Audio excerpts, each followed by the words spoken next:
This guy's an actor. He started out as a hand model. You know this? Look at I wish you could see these nail beds. Let me see those hands. Let me see. I want to sleep in those nail beds. Wow. Said from the guys whose podcast is recorded in the building where they also have Grindr. I appreciate that so much. They have Grindr here? You don't know that? Grindr keeps getting downloaded on my phone. I don't know how. Two Jews, both big and tall, no subject too small for the good guys. A Mother's Dream premium podcast team, make it your weekly routine. It's a Good Guys. And if you don't give us 5 stars, what are you nuts? What are you nuts? Yeah, we're the good guys, we're not the great guys. We're just so good guys. Whoa. Mazel Morons, welcome back to the Good Guys podcast. We're sitting here with Ryan Serhant, incredible real estate mogul, just did so many things, brilliant, just brilliant. And if you need to sell or buy... Rich, and if you need to sell or buy a 2-bedroom townhouse in a tier B city, babe, Ryan's not for you. We are also in tier B cities. That's, I think it's important that Dayton. People know. In Dayton, is there a Serhant in Dayton? No, not yet. We haven't. We've made ourselves up and down the East Coast. We started out in the West Coast, just up in Arizona. We just opened in Vegas, and we're continuing to move west, just spreading our Serhant seed. Flagstaff? No, it's Scottsdale. I know it's of course it's Scottsdale. Yeah, like greater Phoenix. But we have agents everywhere now. It's been a pretty wild process. Wow. Yeah. Wow. Yeah, man. You don't need to hear it from me, but starting in $1 Million Listing and seeing where you are now, it's just like an unbelievable 15-year arc. Like it's so unbelievably impressive what you've built. And just congrats to you. I had no idea how big it was. I was on the phone with my friend Tyler Cameron last month. Yeah, who he works mentioned for me now. he was working. Who's working for you? And it's just like so revolutionary to even think about like using, I guess, influencers and talent as brokers. Like it's such like a new age great way of thinking about the real estate industry. Yeah, my goal is to slowly but surely have both of you guys also work for me. That's just, I mean, that's honestly why I'm here. Why not? At the end of the day, we will. Yeah, come sell. I was at a dinner 2 nights ago. I sold Jason Biggs and his wife an apartment, and so we went to this dinner, and in walks Aaron Paul from Breaking Bad. And the only thing that goes through my mind, because everyone kind of looks at each other for a second, is they should all start a real estate team. Yeah. Yeah. Like Dos Hombres Homes. Like from tequila to your new kitchen where the tequila goes, like that would sell. Josh, what would we be? Good deals? Sure. What's a right? There you go. You like that? Yeah. What aside from just like the novelty of it, what is good about an influencer becoming a real estate agent? Why do you want us? Most influencers would be terrible real estate agents because they're already so untrustworthy on the internet. Why would you trust them with your home? All entertainment types. Yeah. You're in there too, Ryan. But you have to understand, like, I would say the goal so far is no longer like the fight for pricing or the fight for properties, right? It's just the fight for attention. And it sounds so gross to say, but it is what it is. There are so many homes out there to be bought and sold. They're not all quality. And so how do you work with somebody that can put your property in front of more qualified eyeballs than anybody else? So I can do that personally, but then how do you do that at scale? Then you start to work through collaborations with people like Tyler Cameron, et cetera. As people build their own audiences, and then they're able to go and target market people who are not maybe making the decision, but who are influencing the decision. Like, for example, I'm 10 minutes late to this podcast. I apologize greatly to the royalty in the room, but I was being yelled at by someone. We have his house on the market on the East Coast for $90 million, right? It hasn't sold. It's been 4 days, and he's very angry. Nice pied-à-terre. Yeah, solid pied-à-terre. Humble abode. Yep, solid $90 million. And that listing came to us from the 22-year-old son, because the dad would have worked with somebody else that he knew for the past 30, 40, 50, 60 years. And the son is sitting there at the dinner table saying, Dad's older.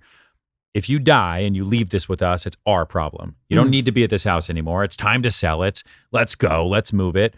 The way we find out about any products, whether it's new diapers or real estate or cars, is through the palm of our hands. You have to work with the firm who is reaching everybody through the palm of their hands and not the person who's waiting on a newspaper ad for a month now, et cetera. And then the parents realize it. So we spin that media flywheel all day long. And so influencers are a part of that, as long as they have a strong know, like, and trust factor. Yeah. What does a $90 million apartment look like? Like, what is it's this? a house. It's an oceanfront house. It's okay. A beautiful property. It's a couple acres on the ocean, 200 feet on the sand.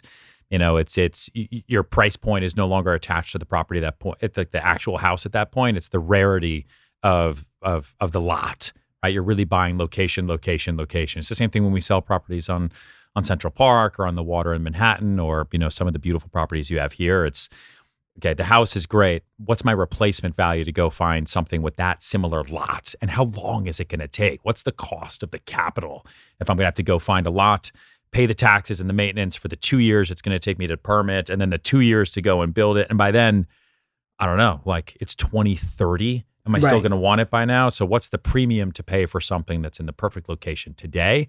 And that's why you've seen real estate values really, really skyrocket. Carrying costs, Ben. Yeah. I know the lingo. Oh yeah. I'm an out of work actor. imagine. I'm ready to jump ship.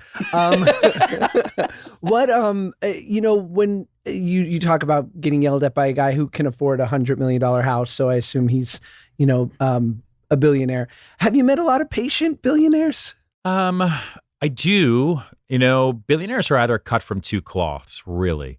One, they've created the wealth on their own, and there is a level of impatience because that's how they got there in the first place. They started with $1, and now they have all the dollars. And so they really know how to just create productivity out of time. And it's a pretty fascinating thing to watch. Like, one of the things I've noticed with most of the billionaires that I work with, and there's over 100 of them, is they just text. I don't care how old they are, how young they are. There's the time it takes them to actually make a phone call, to be pitched something they already know, is not worth it, because what's the time per minute for them? And so they just text across the board. I just sold a place in Palm Beach. All said and done, it'll be $308 million. The entire deal done over text. How can it? The property is worth $308 million. We did it for 308. But the deal, in terms of the negotiation, the discussion, the comparable sales, everything is done over text. And when the buyer's foreign, it's all done over WhatsApp. And when the buyer's Asian, it's all done over WeChat. Now, the contract process, obviously, is done in email and DocuSign, and you have title, you have escrow, you have attorneys. But the wealthier people become, the less time they have. And if it's just a purchase decision, you're doing it over text. Also, in part, so that you can always have the record to go back to it. Sure. Right? You never want to say, like, oh, remember we talked about that on the phone, Bob? It's like, well, no, I don't remember that. So they can always scroll back and just see what you were able to put down in text.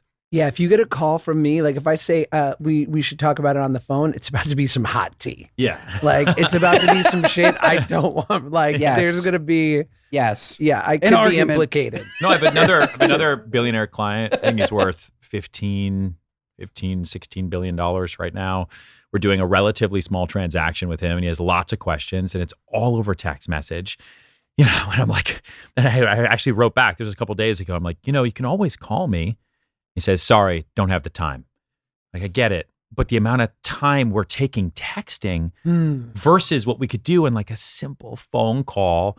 And so what I think he's actually saying is he doesn't have the time to call. He doesn't have the time to be persuaded, right? It's easier to push people off by text message as it is to then pick up a phone call and just let me do my thing, man. Let me sell you on the phone. It's harder for me to sell you with emojis. Yeah. My jaw is still on the floor over a $308 million property in Palm Beach. That is so, what did they buy? Mar-a-Lago? I don't even. No, Mar-a-Lago. Mar-a-lago no, even be Mar-a-Lago it's less. Sold, it would be $600 million. No, it's again, it's a couple. What is it? It's like 500 feet on the sand, 3.5 or 4 acres, and it was the main property. And then we bought all the houses around the property for staff and for security, and just for option value. Right at that point, it's private equity. Like Palm Beach, there was a big New York Times article that I was just in, for better or for worse, where they talk about the island of Palm Beach, right, and how there's only so much of it, and everyone's buying up property for option value the same way you would buy up a company, which is not a a relatable thing to talk about. But people will buy companies and then they'll go buy another company that could potentially be better or could potentially be worse, or they might just shut it down and take the write-off. But I'd rather own it than let that company potentially grow up to be competition. Sure. You do the same thing in real estate. You buy a house, you like it, you see the next door neighbor's house, you're like, I don't really need it. I have no use for it. But if someone else buys it and they tear it down, that's going to annoy me. And if I end up having more or something, you know what? I'm just going to buy it and own it. And then these guys just do it over and over and over. And then they own that option value there. So that's what that one looks like. Yeah, nuts. Totally crazy. Holy I get smokes. it. Completely insane. Wow. Yeah. Imagine it's like Ryan's Completely toys insane. from YouTube. It's like, who's buying 308 million? It's Blippi. Blippi bought it. Miss Rachel's got a humble abode right on the edge of Star Island. I'm actually surprised, like even being in this business, and you do become a little bit, you become numb to it, like Sure. like for you Yeah, guys sure. walking around LA and seeing the types of people that you get numb to it. Like it's just, it's your town, it's backyard. And for me, just dealing with people that have this type of wealth and what they do with it day and like, I do get a little numb to how insane it is. And like, what is the value of $1 anymore? It's completely insane. This episode of the Good Guys podcast is brought to you by our friends at Signos. Folks, you need to be tracking what your blood sugar does when you eat certain foods, because otherwise you're going to be like me. You're going to be on an award-winning podcast, a top, one podcast, okay? So unbelievably famous. This podcast is literally so unbelievably good. That's why Signos decided to sponsor this episode. But you're going to be on an award-winning podcast. Somebody's going to give you a bagel. They're going to give you a bagel because they know you love bagels, okay? They're not trying to sabotage you. They're going to give you a bagel lox and cream cheese. Maybe it's your co-host. Maybe it's Josh. He's going to bring a gorgeous bagel lox and cream cheese, a famous bagel lox and cream cheese. He's going to give it to you. You're going to eat it on the podcast. All of a sudden, you're asleep. Did he mean to sabotage? Absolutely not. They didn't mean to sabotage. I should have known better. If I had been wearing my Signos, all of a sudden I would have seen that my blood sugar would have gone to the moon, and then it would have crashed, okay? It would have crashed. And then I know, okay, I can't eat bagels on the podcast. I can't do it. You need to know what triggers your crashes. Did you know, folks, that 73.6% of U.S. adults are classified as overweight or obese? And I'm one of them. 88% of Americans are classified as metabolically unhealthy, and I'm sure I'm one of them. And global diabetes diagnoses are projected to reach 1.3 billion by 2050. Holy smokes, that's a lot of people. Folks, all you need to know is that while you're wearing Signos, you're going to learn more about what your body agrees with and what it doesn't. So I'd highly recommend getting yourself Signos this holiday season. Signos took the guesswork out of managing my weight and gave me personalized insights into how my body works. With an AI-powered app and biosensor, Signos helped me build healthier habits and stick to them. Right now, Signos has an exclusive offer for our listeners. If you go to signos.com, that's Signos.com, you get 25% off select plans with code GOOD. That's Signos, Signos.com, code GOOD. This episode of the Good Guys podcast is brought to you by our friends at Aura Frames. Folks, what if you could give a gift that brings your favorite holiday traditions and memories to life every day? With an Aura Frame, you can. Folks, my favorite holiday tradition is making a gorgeous turkey. All right, it's not a tradition. I did it for the first time this year, but let me tell you, this was the most gorgeous turkey. And let me tell you, we will be doing it for years to come. Years to come, but a real holiday tradition is sitting around a fire in the gorgeous state of Utah with my family. And let me tell you, we've been doing it for probably, 8 years. We have so many gorgeous photos from it. And let me tell you where it belongs, okay? Where it belongs is with Aura, because Aura has unlimited free photos and videos. Just download the Aura app and connect to Wi-Fi. Preload photos before it ships. Keep adding from anywhere, anytime. You can personalize your gift, okay? You can add a message before it arrives in case you're sending it to your mom, in case you're sending it to your sister. They love personalized messages. And you can share photos and videos effortlessly straight from your phone all year long. The gift box is included.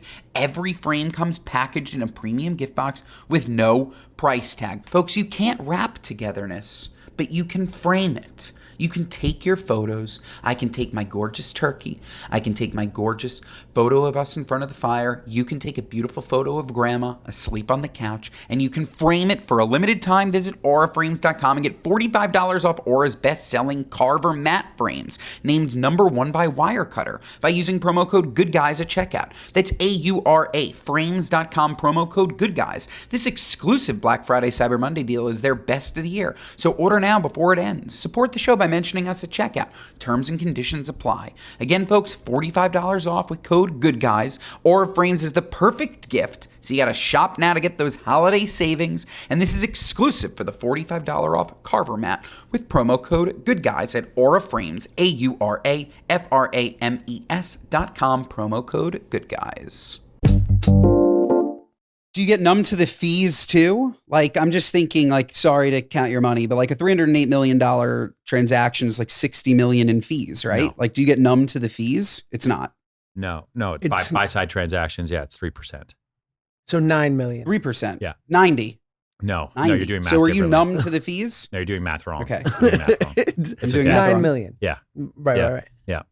Am I numb to the fees? Oh yeah, my bad. My no, bad. no, it's okay. Yeah. No, it's okay. You can tell people I made $90 million. Yeah, 30%. Who do you think I am? A lawyer? My brain broke for a second. I'd be like, 90 Listen, real million estate in commission fees, 9 million in fees. you know, which are a Yeah. hot topic at all times, range anywhere from, let's say, 2 to 6%, unless you're in Florida or you're in like Monaco, and they can get as high as 8 to 10%. But at the end of the day, it's all about the net number, right? The seller wants to take home a certain amount. The buyer wants a property. Whether the fee is X or the fee is Y, it doesn't matter if two sides are agreeing to it. And fees haven't really changed since the big commissions lawsuit that went down 2 years ago. If anything, they've actually gotten higher because there's no inventory, right? Rates are a problem. Inventory is a problem. They haven't changed the capital gains tax laws. They haven't changed, you know, you can, as a married couple filing jointly, if you were to sell a property, you can write off the first $500,000. Like that was said in the 1990s. Like there's not as many people these days, especially in urban markets, that are living in a primary residence that is worth $400,000 anymore. Right. Your average property in the United States is worth far more than that. You know, there's 577 cities in the United States now where the average price is over $1 million. There's just under 300 cities in the United States alone where the starter home now is over $1.1 million. And how can people afford these types of properties, right? You know, property appreciation and kind of all tangible asset appreciation just has not increased with income. And that reckoning will come soon. They can't. And you said something that was pretty telling and scary, which is people are buying up properties in the United States that don't live here. And so eventually the people who do live here, they can't live here. Like when does that happen? Like it's pretty crazy. Yeah, I think it's always been happening, but it's also to the benefit of neighborhoods and towns and cities that were not always, to your point from the beginning of this talk, like tier A. There's amazing places to live where you don't have to spend millions and millions and millions of dollars, but you get what you pay for, right? If you want to be 3 hours from a near airport, you can get a great deal on a home. You're just not going to go a lot of places. You got to really, really love that location, and that can be okay for a lot of people. But I was thinking too about, and it's sort of a circuitous, long-winded. Follow me here, right? Like, I believe, like the reason New York became cool, right, was like in the 70s and 80s and 60s was the epicenter of art, right? It doesn't hurt that it's a major port city right by Newark and all these things, right?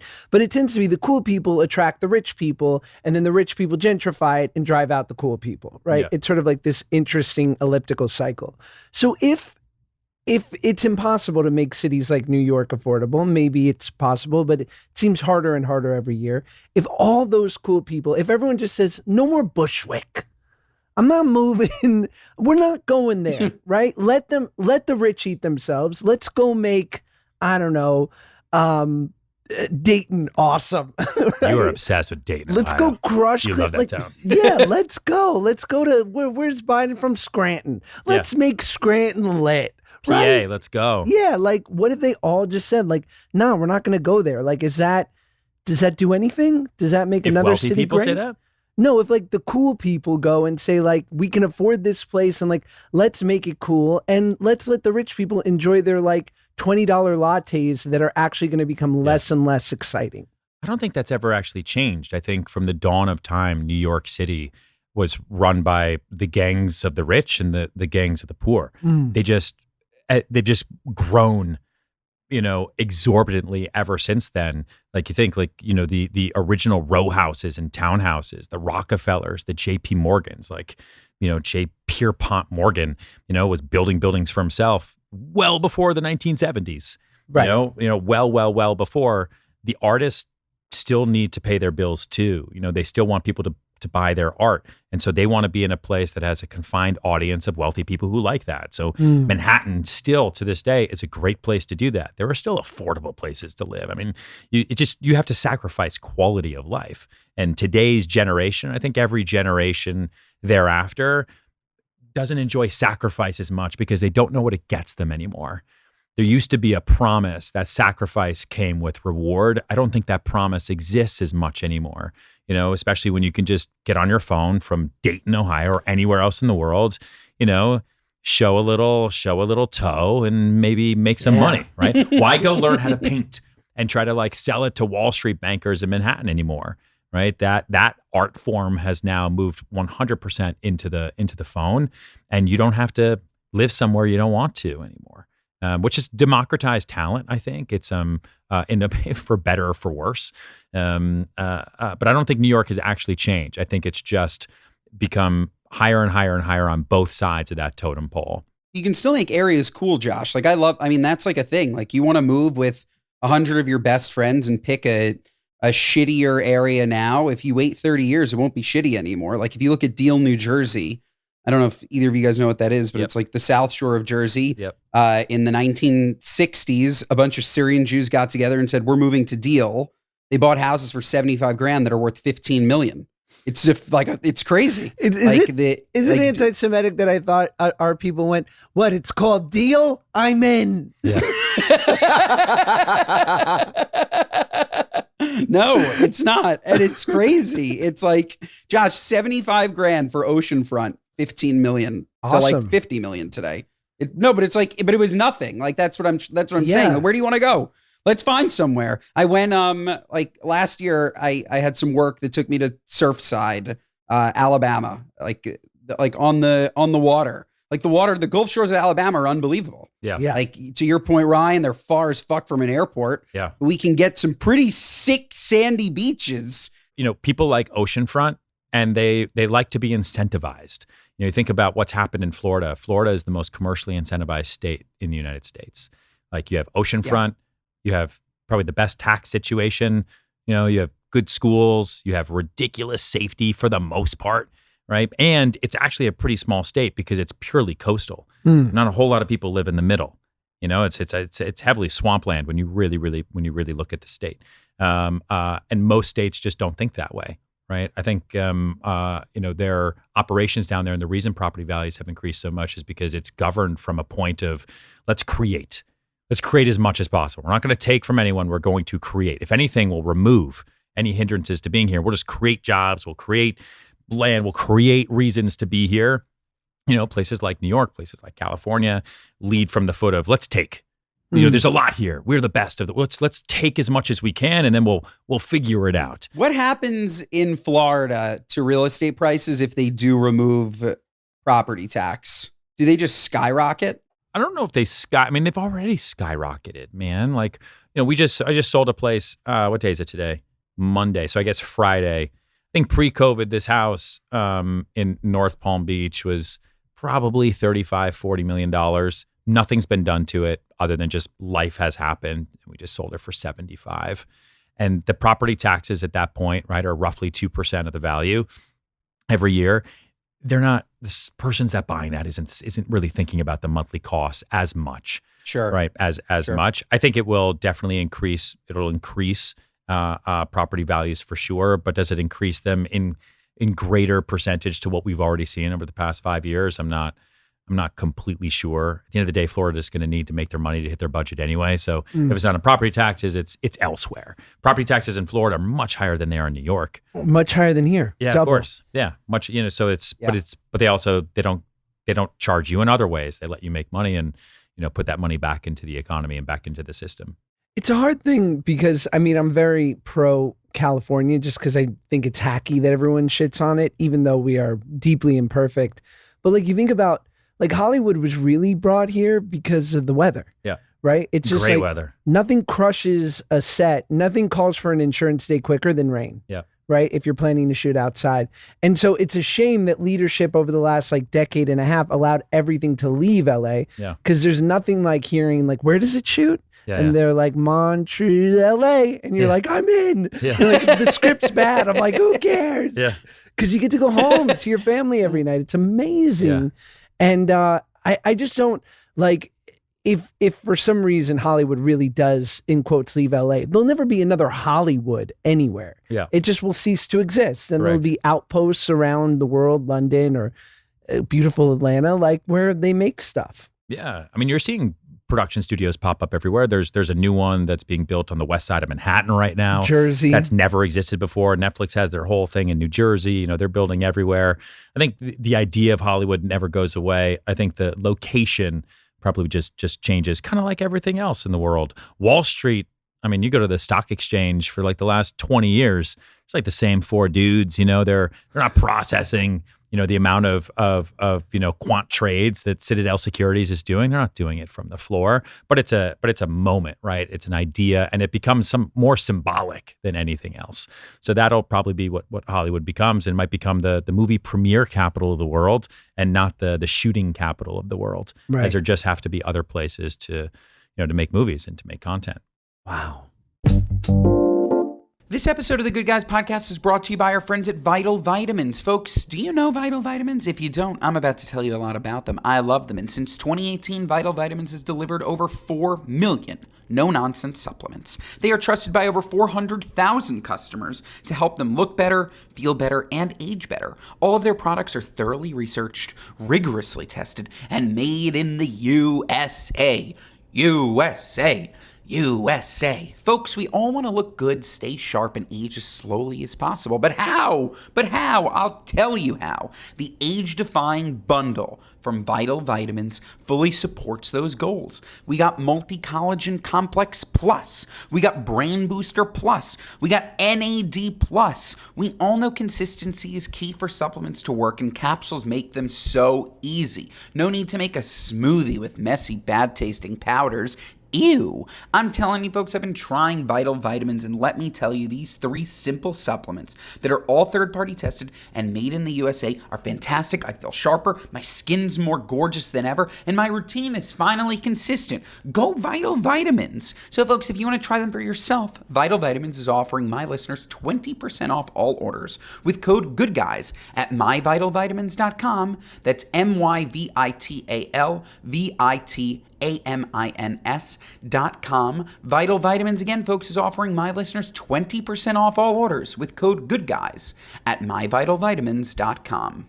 This episode of the Good Guys Podcast is brought to you by our friends at Robody, folks. I'm the poster child for GLPs. Actually, my wife really is, but we both are, okay? We're both the poster children. And let me tell you, holy smokes, this stuff changed my life. It absolutely changed my life. I had food noise forever. I would eat an entire foot-long sandwich, and all of a sudden my brain would say, Ben, you need 2 more. No, I don't need 2 more. I went on GLPs, and I feel like a human being again. And it's not just me, okay?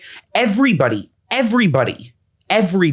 for different reasons, could need GLPs, and you should obviously do it through Ro, okay? Ro has a free insurance checker. You're going to go to ro.co/good, and you're going to see if you are covered by insurance. And let me tell you, if you're covered by insurance, holy smokes, you get it for a deal, and you get it, even if it's not covered, you should still get it. But of course, we want to make sure that it's covered by insurance. So you're going to go to ro.co/good to check if your GLPs are going to be covered by insurance. Let me tell you, when I say everyone, I was in a cab the other day in the city, and all of a sudden my driver starts talking to me about how he just lost 100 pounds. How did he lose 100 pounds? GLPs.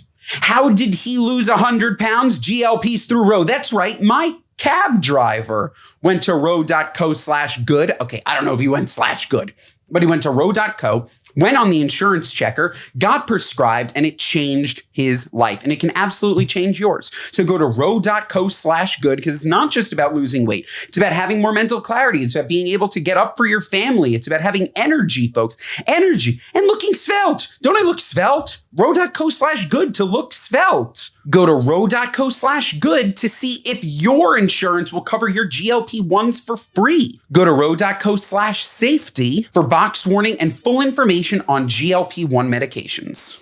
What do you prefer, the content side or just like the actual nuts and bolts of real estate? Like you said that you're on a call, you're selling properties, like, but you obviously have, I would assume that you have to love it to want to be on camera, or is it just a marketing tool? Like, what do you prefer? I think I'm, This guy's an actor. He started out as a hand model. You know this?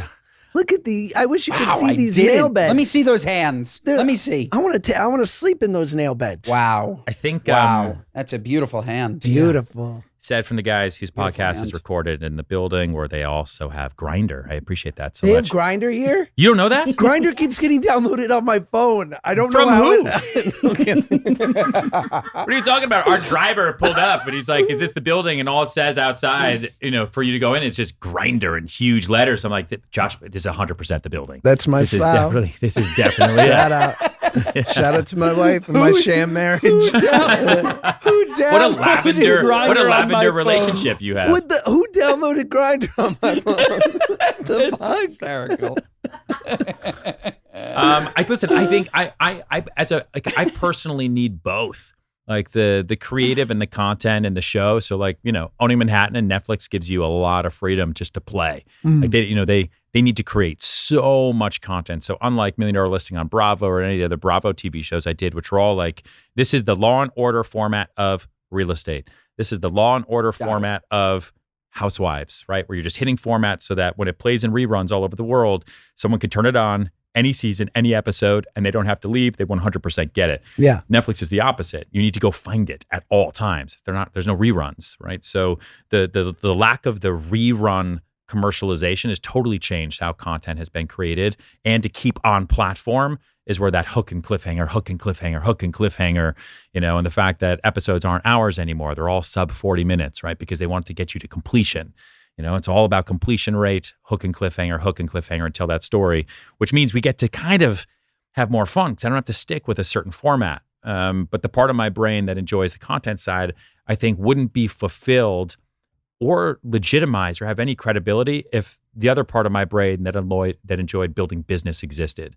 And I think that you've got to kind of find that balance. And most people do, just in their own ways.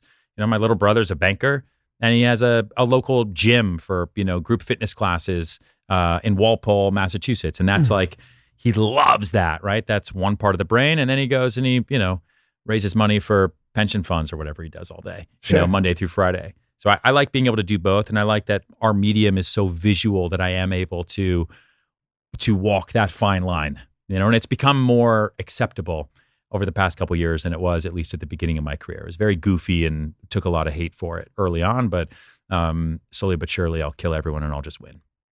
How is $1 Million Listing done? The franchise over? Yeah, we ended in 2020. I don't know, when did Owning Manhattan came out last year? So 2022, we ended it because I started my own company, and it just wasn't format anymore. Like I had that conversation with Bravo and Sherry Levine and the whole crew, and it was like, the show is 3, 4, 5 realtors, however many we're going to follow. It's an occupational docuseries. Every episode is 44 minutes of content, so 60 minutes with 16 minutes of commercials. It can air all over the world. And we follow you as you get a property, you have a messy middle, and then you either sell it or get removed from it. And every episode has got to be a new one, right? It's a new reason. It's like Quantum Leap. Where's he going to go this time? I love it. What a throwback show. But anyway, I love $1 Million Listing. Yeah, I'm the guy. I'm the girl who watches SVU before she goes to bed. It's like, it's a comfort show. Yeah. I've seen every ep. Yeah, thanks. I'm a fan. Yeah, so it I love all those real estate shows are amazing. Honestly, my favorite. Sorry, Ryan, Love It or List It. My God, that show. I think is it TLC. No, I think that's Love It or List It. I think isn't it HGTV? What? Yeah, they're parent channels. Yeah. Oh my God. Is that a terrible show? But it's so interesting. Yeah. You just like watch these people in the middle of nowhere, like pick a you talk about a format. Like Yeah. you like pick from these like 3 shitty houses and they end up picking the house that you never like that they shouldn't have picked. And you know that they don't, do they even end up buying those houses, Ryan? I don't know. In It's Million like Dollar The Listing, Bachelor, do they buy the right? houses? Did they ever really get married for a long time? I just had the cast of The Golden Bachelor in my office, and the one woman I thought got married, and she's like, no, it was annulled. I was like, annulled? How quickly did that go? She's like, 29 days. Hell Like, yeah. oh, yeah, but on TV for the world, Yeah. that was real love, you know? Oh yeah. Yeah, for sure. No, I've seen some people at open houses, $1 million listing for like, $10 million penthouses. I'm like, dog, you work at the boxing gym in Fide, and I just saw you literally steal someone's iPhone.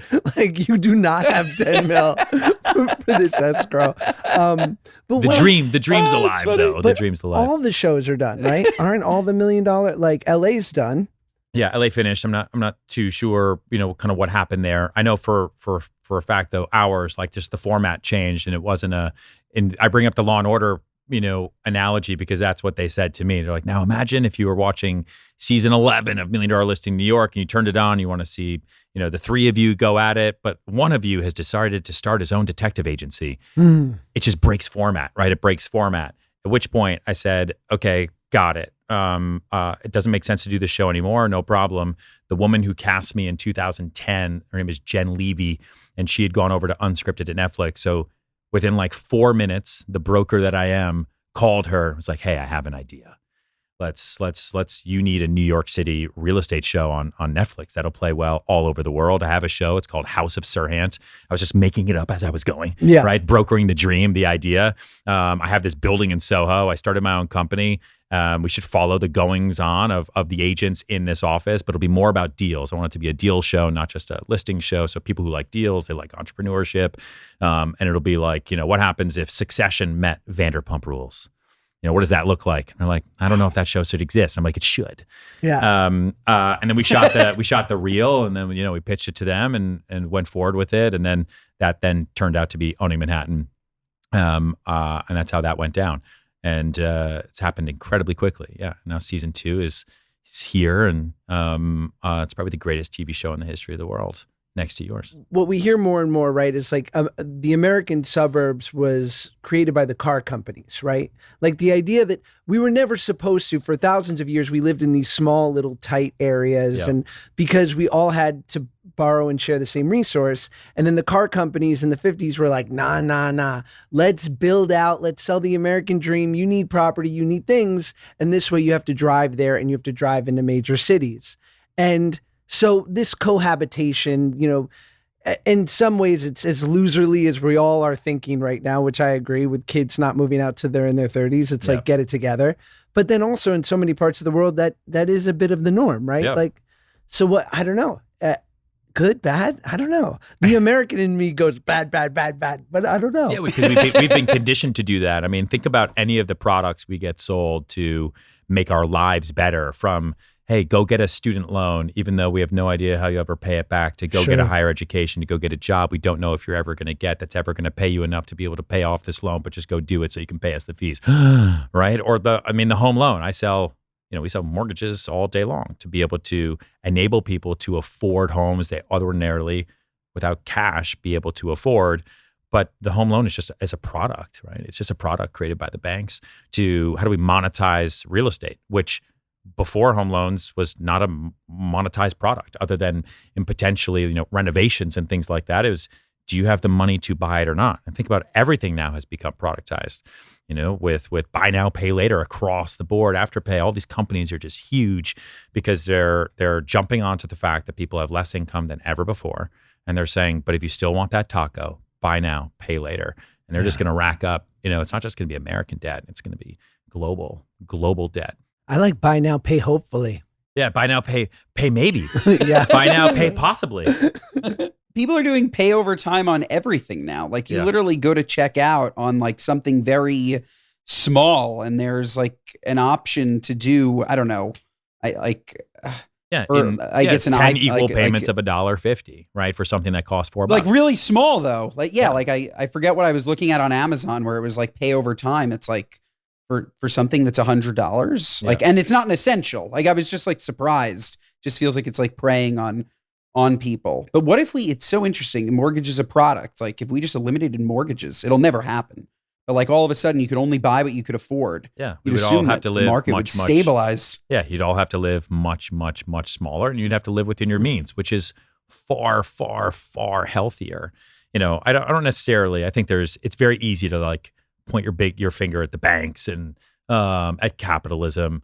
But at the end of the day, if you're educated, you try not to make bad decisions for yourself, right? It all starts with education. It all starts with how we educate kids, right? How do you educate kids about money, about math, about the world, the good, bad, the ugly, and a lack of great kind of national education has put us to this point because people just don't know better, right? Obviously, you go towards the shiny object that's the cheapest, whether it's something that's $2 or something that's $1 million, and that, like, you know, I don't know. We'll see where we go. Yeah, it's interesting that it's such an aspirational thing, right? It is that American dream. It's like, well, I will be doing better in 10 years. So as such, I choose to live that way, or I'll invest in the dream of that. And it's come true for at least enough people to sort of prove it to be right. But of course, we see so few cases of when it doesn't go right. And I think in other parts of the world, they kind of say, like, if I make $80,000 a year today and I'm in my 30s, there's a good chance I won't make more than that. Sure. And so I should construct my life around what I'm making today instead of what I hope to be making when I'm 50. Yeah, I think a good question for people to ask themselves is, especially now, right, is when you wake up, are you waking up to feel happy, or are you waking up to feel important? Mm. Right? And I think there's an epidemic right now of the idea that importance draws a direct line to happiness, and it's just not the case. Imagine if people didn't feel like they had to feel important in some way, shape, or form, and they could only just focus on being happy, how much better the world would be. You find the billionaires you work with, what's the slope of happy? Like, what's the graph looking like? Mostly happy, some happy? Yeah, I definitely meet a lot of very happy billionaires. That is for sure. The ones who have a relative idea of success. Like, I was on a client in May in the south of France. They had a new boat, and they asked me if we could come. I had no plans to go to France, but we're like, yes, we will. And it's like an aircraft carrier. I've never been on anything like it in my entire life, right? It's like $250 million. The craziest thing I've ever seen. And I will tell you, I've never been fucking happier. Like, on that boat, I just like, you get on and you're like, not everybody could have one of these. I was like, why would I not work myself to death to also potentially have one of these things? There's, it's like, what is it, like Daniel Tosh, right? He's got that joke from like his original stand-up. Like, you can't not smile when you're on a jet ski. Not everyone gets one, but when you're on it, like, just try not smiling. You're like, no, life is actually pretty good. Listen, happiness is relative. I know a lot of people who have no money who are the happiest people of all time. I know a lot of people who have tons of money who are, incredibly, incredibly unhappy. Think about any, musician or actor we've all known of. And you're like, man, that person's life is amazing. Why would Kurt Cobain kill himself? It doesn't make any sense, right? He's God to so many people. So I think it's just about finding relative happiness, and then what you can do with the money to make the world a better place. But you have to just remember, what is that muscle that got that person to that place if it wasn't gifted to them, if it wasn't inherited and they really, really had to fight for it?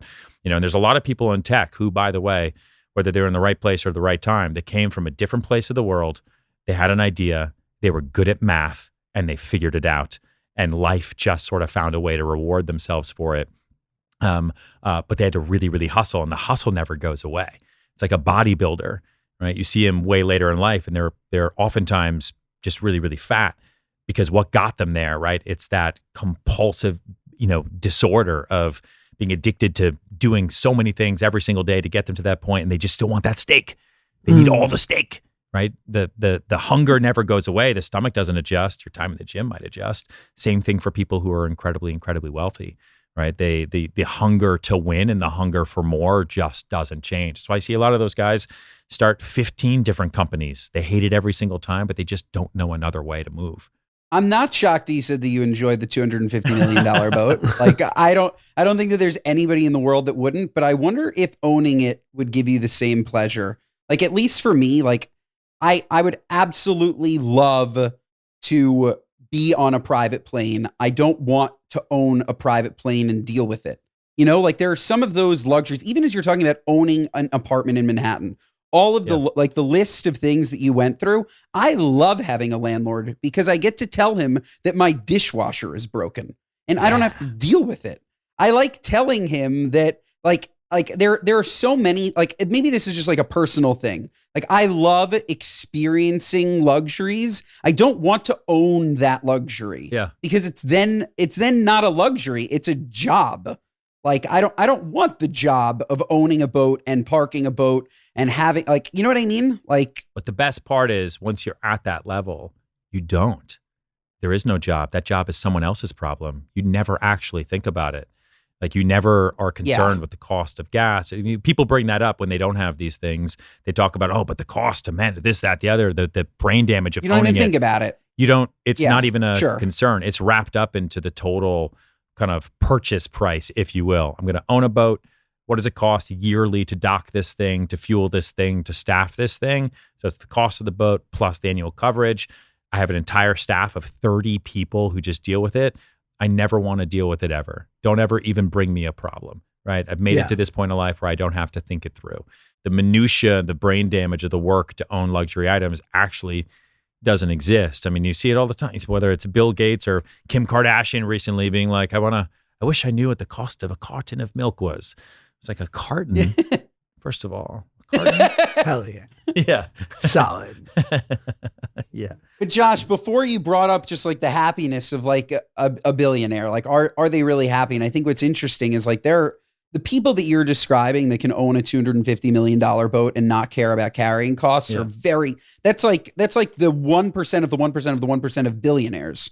And then you just look at like the average billionaire that's trying to keep up with that billionaire who actually like quietly is worried about his $100 million a year in random carrying costs. Yeah. And he's probably very fucking stressed and very unhappy because even though he has so much money, he has nowhere near the money that Ryan just mentioned. And it's just interesting. Like it's another level of wealth. Yes. That's not $1 billion. That's $100 billion. That's like, it's crazy. That's crazy. You also have to be careful though. Like I love the phrase, like, don't let your luxuries become necessities. Yeah. And so speaking in a much smaller, like if you're a guy who can do a PJ most of the time, but for whatever reason, it doesn't work out or they're all being reserved for Coachella and you're like, I have to take Delta One. It's like, dude, nothing's worse than being on a commercial flight and you see a family get on with a little kid and the kid turns around and says, Mommy, why are there other people on our plane? So good. Oof. That's the goal. Oof. Yeah. But like, that's a kid that kid's going to have a tough life. A nightmare. Yeah. Hard to impress. Hard to impress. Like I've been lucky enough to get a couple rides in someone else's PJ before. But the thing I was most impressed by, like I was like, wow, what a goal, was Bert Kreischer on his Instagram the other day was showing that he had to take Southwest somewhere. Like it just was the smartest option. So he paid for the seat next to him just so he didn't have to worry about anyone like cramping up on him. I'm like, now that is a goal. Yeah. I was like, Bert, wow, you are operating on a high level.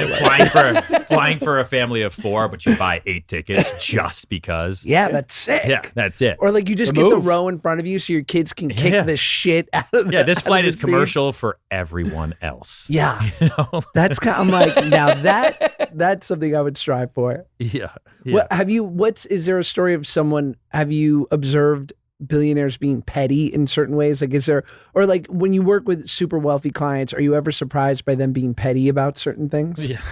Yes, of course. But it's not, it's less petty. Right, it's like my fee. Yeah. It's less petty. It's more, I'd say it's less petty. It's more principle. Like we had a transaction once, it was a deal I was doing over FaceTime in the Hamptons for $40 million. And it was a big price to pay for that house at the time. And the deal was $40 million for the house, everything included. Furniture, sheets, everything. The only exclusions were like family items like photos and things like that, and art. right? So the art was really expensive, so they're going to take that art out. So we're doing the contract, we're going back and forth. It took me a long time to get the deal done. I had the buyer, okay? Another agent represented the seller. Lots of ego. When you're doing deals like that, you're basically negotiating between two kings. You talk about the stress the billionaire has against, oh, but I'm not worth 10. Like that happens in real estate transactions too. You know, like, well, who's the seller? But why are they selling? So anyway, so that's the transaction we're going through. And the seller's agent calls me and says, hey, we're making one comment to the contract. It's not a big deal. We're going to remove the pizza oven from the backyard. And there's like a blanket or something inside that we're just going to remove. And I think any other agent would say, yeah, okay, maybe try to bring it by the buyer and it wouldn't be a big deal. But I know how these guys think. You know, I've been doing this for almost 20 years. It's like, just so you know, we have a deal. It's $40 million. Everything in the house is included except photos of the family and the art. If you want me to go back to my guy now and say, oh, by the way, they forgot about their pizza oven and a blanket, what my buyer's going to say is, okay, well, what else did they forget about? What else are they being disingenuous about? I'm paying a huge price for this property. You're going to come back to me then another time and then another time. And then I'm going to be at the closing table and you're going to hit me with, oh, but you know, I totally forgot my mom's forks are in there. It's going to be one thing after the other. You know what? You keep your pizza oven and your blankie. I'm going to keep my $40 million. Go fuck yourself. Yeah. And the seller's agent was like, no. I'm like, I'm telling you, man, if I do that, I go to him, that's what's going to happen. That's exactly what happened. I'm fully above board, went to the buyer and said, just so you know, they're coming back on this. And he immediately switched his tune. It was no longer about buying the house. It was about what's not coming with the house anymore, right? So the mindset completely changes. Instead of buying the property, it's now, what are they not giving me? I don't need this house. You start talking themselves out of it. So I had already had a plan in place where he didn't care about pizza anyway, but they were going to have to leave the blanket, right? And my guy never even saw the house. He bought the house over FaceTime. Wow. So it's not like he knew where the blanket was or what the blanket was, but because everything was itemized on a Schedule B to the contract, it was going to be an omission, right? A strike through on that next contract revision. And so, right, so I then had to go back to the seller and the seller's agent and say, listen, I talked to my guy who's as upset as I told you he was going to be. Pizza oven you can take by all means, but that blanket has to stay. And the seller came back. We're like, well, we forgot. It's from like our dead grandmother. She survived the something. We're like, great. Have her make a new one. Like, no, she died. I'm like, I don't know what to tell you. We're not buying this house without that blanket. Anyway. You can keep the oven. I want Nana's ashes. It sounds ridiculous to tell the story. It's an unbelievable power move. But at the end of the day, they left the blanket. And I don't think my guy that I sold that house to has ever even touched said blanket. It was just about the principle. So that's like the first story that comes to mind. Did you have a picture of the blanket? Like, yeah, it looked like it was like a brown blanket shot. Like it wasn't. If anything, if I was being disingenuous, I would have said, "Fine, just get the deal done, take it, but don't tell anyone. I'm just going to buy a new blanket." What's a blanket? That's what I thought you were going to say. That you like went. No, I've done that before. Yeah, I've replaced items before always, and I pay for it. We're selling an apartment right now on Central Park. It's $22 million. Okay, it's a 2-bedroom apartment for $22 million. Okay, on the park, it's an incredible apartment. Again, same thing. Fully for post-COVID, everyone wants everything fully furnished. No one wants to go through the brain damage like you were just talking about. And if you can buy a 2-bedroom apartment as a pied-à-terre part-time residence for $22 million, right? You just want everything taken care of. So it's a staged apartment, staged furniture. It's all rented. So the seller agreed, right? Because they're just going to buy the furniture from the staging company, but they'd gotten all the art in the apartment from a gallery just to make it look really, really beautiful. And that was always a line item. It was like the art's not included. That was very, very clear. The buyer, when it came down to sign the contract, is I don't see the art in the contract. We're like, well, yeah, no, because it's not included. It's art. You're buying the apartment. Like, I want everything in the apartment. If I'm going to buy this apartment and pay this price in New York City right now, I want everything included or I'm not doing the deal. I'm like, oh my God. Every time, it's just every time. And so on that one, I bought the art. It wasn't, the seller wasn't going to do it because it wasn't even theirs. I couldn't have the Nana conversation. The buyer wasn't going to do it. It was a stalemate. It was staged art, like from a staging. It was staged art from a gallery. From a gallery. It was real art. Oh, really? Yeah, it was real art. Prints or originals or lithographs? Not original. I didn't. No, it wasn't. It wasn't like Picasso's, Right. but it was like Tens of thousands in art. yeah, it was like $90,000 worth of art that they kind of put around the entire property. But then it's a business decision for me. Like I never let a deal die over a couple percentage points, and it's all about for me how much you've sold at the end of the year. Like when I first got into the business as a real estate agent, probably the best piece of advice, but also the worst piece of advice because it completely messed me up is you're only as good as your 1099. That's it. Doesn't matter how much you sell, how much you said you sell, whatever you put on the internet. The only thing you are worth is your 1099 tax return. And that like stuck into my DNA, probably for the worst because I probably get far less joy out of life because I'm just chasing that number every year. So, but for me, I'd rather do the deal and buy some art than ever have my ego get in the way or ever have principle be an issue. Have you ever had a situation where you've bought the art and then they don't buy the apartment? No, because it's all attached to the closing. Like I would never, it's all done at the closing table. I would never do anything like that then like, oh, whoops, they didn't show up. So for that, it's like fully closed, including the art, yeah. and then you go and buy the art to make sure it's that part I of got the it. deal. Okay. It's part of it. And oftentimes what you'll just do is it's not like cash out of pocket. It's a reduction in the commission. So I don't know what's the commission on it. So it's like, I guess it's like, $600,000, something like that, less 90. So that makes sense when I say it that way, but you'd be surprised how many people in my business are like, no, I'm not doing that. I'm not taking that out of my pocket. Sure. For me, it's like, but it's not in your pocket. It's the process of putting a deal together and doing what's best for the deal. And I've always told people, and I lose business this way a lot of times. Like if you say, Ryan, I want to sell my house, I'll be incredibly clear. Like you're hiring me to sell your house for the best possible price. I don't work for you though. And I don't work for the buyer either. I work for the deal. Yeah, and I think there's a like real that. difference in kind of like the career that I've been able to build, working for the deal at all times and not just like, hey, Josh, I'm in your court. Because that could mean that I'm just going to listen to you at all the time. And maybe you don't know what's right in the moment. Sure. You're like, no, raise the price or no, keep the pizza oven. And I'll be like, whatever Josh says, I work for Josh, or whatever the buyer says, I just work for the buyer. You work for the deal through and throughout. Should we get to What Are You Nuts? Yeah, love it. All right, so our final segment is our What Are You Nuts moment of the week. Our gripes with people, places, and things, both big and small, whatever's sticking in your craw. You can have time to think. It's just anything right now that's making you say, what are you nuts? It could be absolutely anything. We'll go first. Yeah. Take your time. Think about it. Okay, got it. All right. Yep. Benny, you want to go? I'm going to look at my notes. Yeah, I'll go. So yesterday was the New York City Marathon. A beautiful day, joyous occasion. People, personal bests. They hand out medals, Ryan. I'm sure you've seen them. Today, walking around the street, I saw a lot of people in their work clothes wearing their medal. And I'm sorry, to me, that's a what are you nuts? Like the statute of limitations for wearing your marathon medal is after the marathon. And then the medal goes home. It maybe goes on your wall. Maybe you have a hook. Maybe you put it in some nice casing, but you can't wear your medal to work.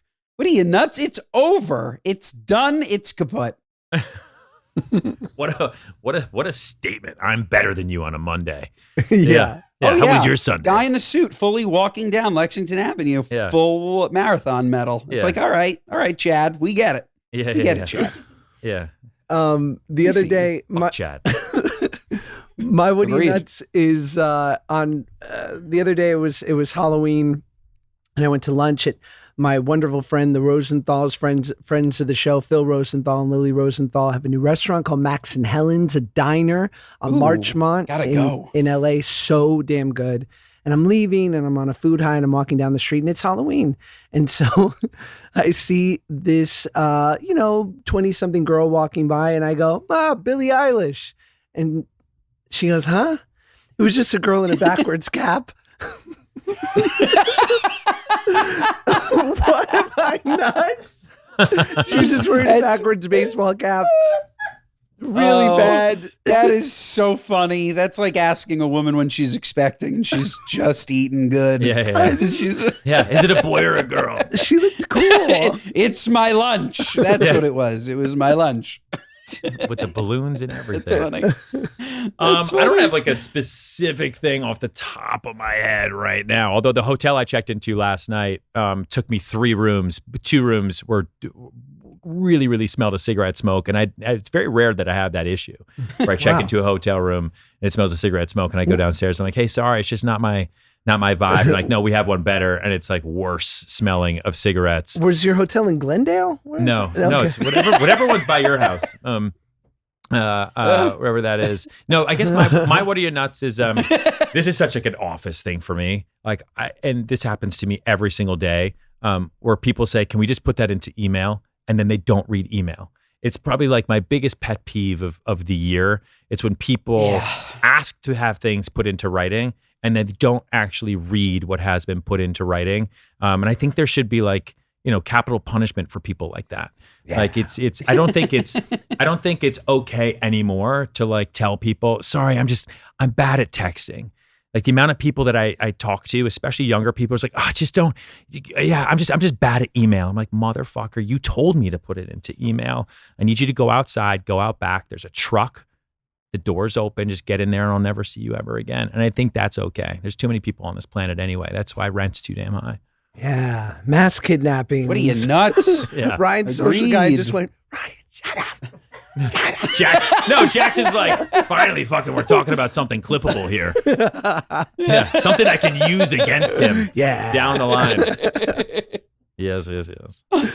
Oh, Ryan, this has been wonderful. Thank you for joining us. Thanks for having me. What else can we tell the people before we wrap?